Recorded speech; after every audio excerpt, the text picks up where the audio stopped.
Okay, I really don't have a clever intro for this, so I'm just gonna get right down into it. The new trailer for the Velma cartoon is one of the worst things I've ever seen in my life.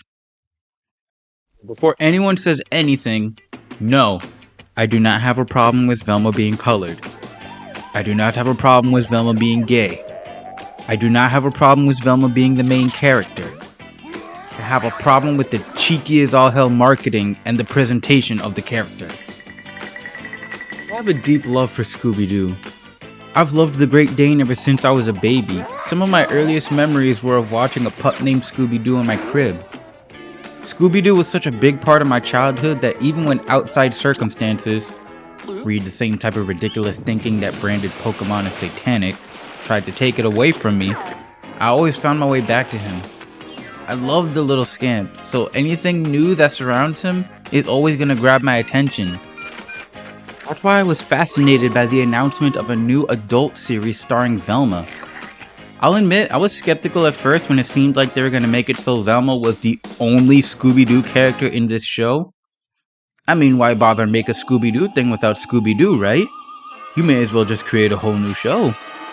But the confirmation that the gang did exist in this universe quelled those fears for me.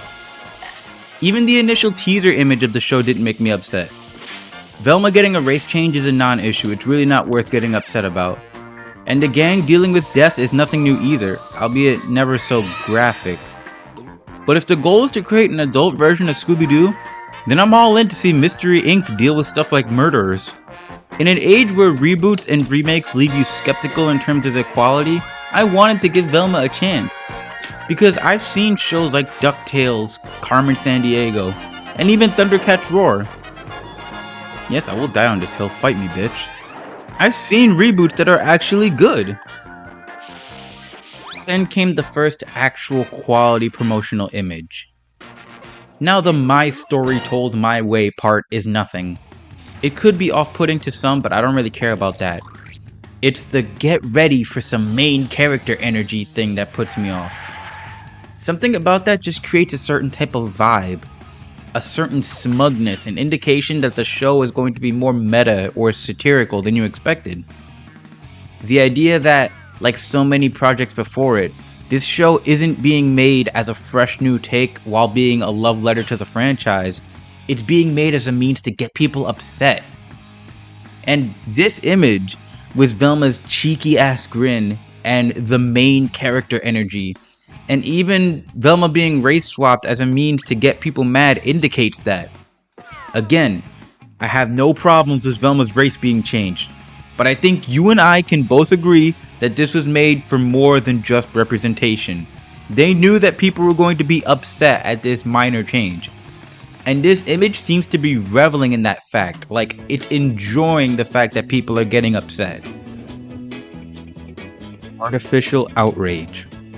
Get a small amount of people upset over something that's really not worth getting mad at, and then use that as an excuse to shut down all criticism by assuming everyone who hates your product is exactly like that. You don't believe me? You don't think they'd resort to the same tactic used by the marketing teams of Charlie's Angels, Ghostbusters 2016, and more? Well, pardon me for sounding like the quartering. I think I just threw up a little in my mouth saying that. Oh god, my french fries. But I do think there is some truth to this. And if you don't believe me, then let's take a look at the latest piece of content for this new Velma show, the teaser trailer. Just learned you intend to make a genre-bending comedic origin story of Judy Jetson. When I heard this new version of Judy Jetson wouldn't be boy crazy, the only word I had to describe my disgust is jinkies. If there is one thing the internet agrees on, it's that you should never change anything ever. I hope you die. Sincerely, Velma. Well, at least Judy's still white. Uh-huh. Now you go ahead and tell me that they didn't know what they were doing. I just want to get this out of the way. Mindy Kaling does a fine job as Velma. She does the voice okay, I'm not gonna knock her for this. The animation as well looks pretty good, the colors are nice and the expressions are okay. But this trailer has given you quite possibly the worst first impression that you could possibly give for a cartoon. Let's start with the fact that they wasted an entire 30 seconds out of the minute-and-a-half long trailer making a joke about people who were hating on Velma, using Velma as a caricature for these types of people by having her complain about a Judy Jetson reboot. An entire third of your official teaser is being spent taking pot shots at a group of people who were never gonna watch the show to begin with. Not only that, this tells me nothing about Velma. Because if this was all just for the sake of a joke, and Velma doesn't act this way at all when the series actually comes out, then you just had her randomly act out of character for the sake of a 30-second joke. And if this is how she's meant to act, then you basically turned Velma into a puppet for the writers to speak their opinions through. And then they have the nerve to have Velma tell the mysterious caller, "Yes, I solve mysteries, but I'm much more three-dimensional than that." How can you be three-dimensional when this trailer begins with you being so transparent, I can almost see the person writing the script on the other side? Multifaceted characters don't need to tell us that they're multifaceted. We're able to tell that there's layers to them just by them existing, being who they are, and reacting to the world around them. That should be enough to tell us that they aren't one note. If you have to tell us that a character is three-dimensional, unless you mean they're a fucking cube and not a square, they're not three-dimensional. And then there's more meta commentary about sticking to old formulas, making fun of people who want the show to stick to the old stuff, yada yada yada. Here's the thing. You can reinvent yourself when you're making a reboot and do new things. But when you're doing a reboot, you still have to have some semblance of the original in order to have that familiarity, to feel like you're respecting what came before you. For example, Carmen Sandiego. She's still a super thief like in the original, except now she's stealing things in order to return them so Vile doesn't steal them. You're still keeping the spirit of the original while taking it in a new direction. People don't want to be spoon-fed the same thing over and over again, that's obvious. But what they do want is a sense that you have respect for what you're adapting, or at the very least you know what you're adapting, and you're not just using an old IP as an excuse to basically create a new show, and walk around in sheep's clothing pretending to be something you probably didn't want to be. Then the trailer ends with Velma getting stabbed. Maybe.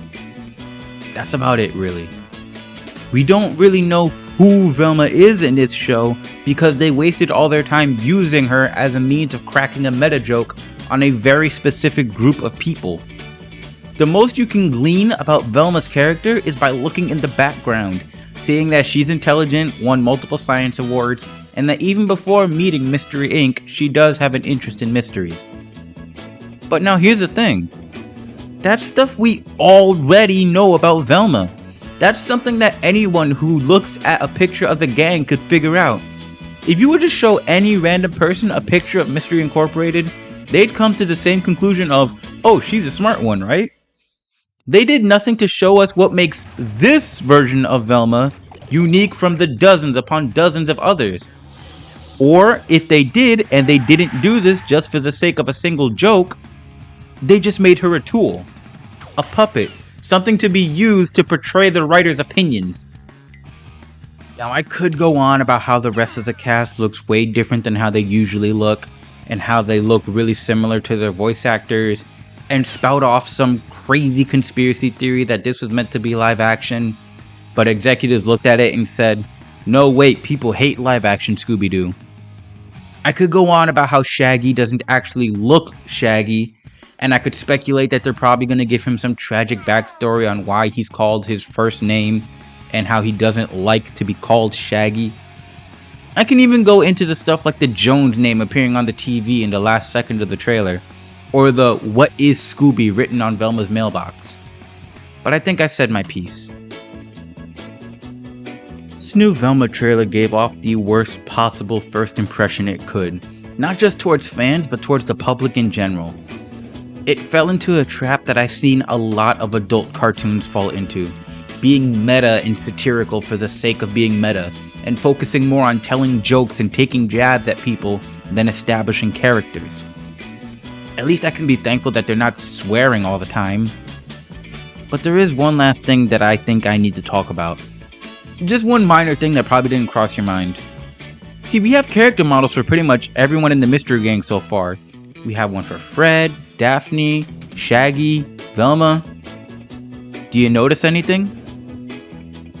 Here, if you didn't notice, I'll spell it out for you.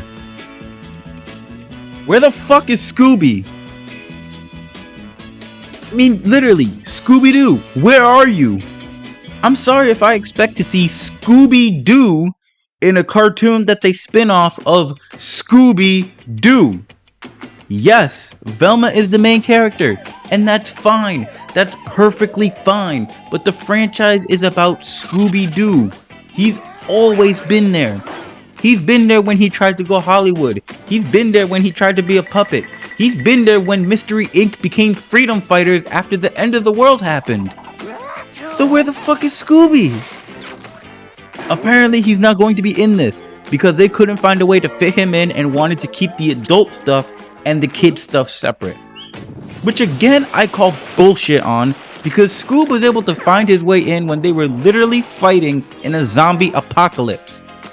You can absolutely find ways to fit Scooby into more adult settings. But enough of the outrage. Literally the only reason I might watch this is to chase the algorithm, and then pray to God that the creators know what they're doing. But based on the trailers, I sincerely doubt it. Scooby-Doo, we need you! Scooby-Doo, we need you! Scooby-Doo, we need you! Scooby-Doo, we need you! Scooby-Doo! My name is Crit. Thank you for listening.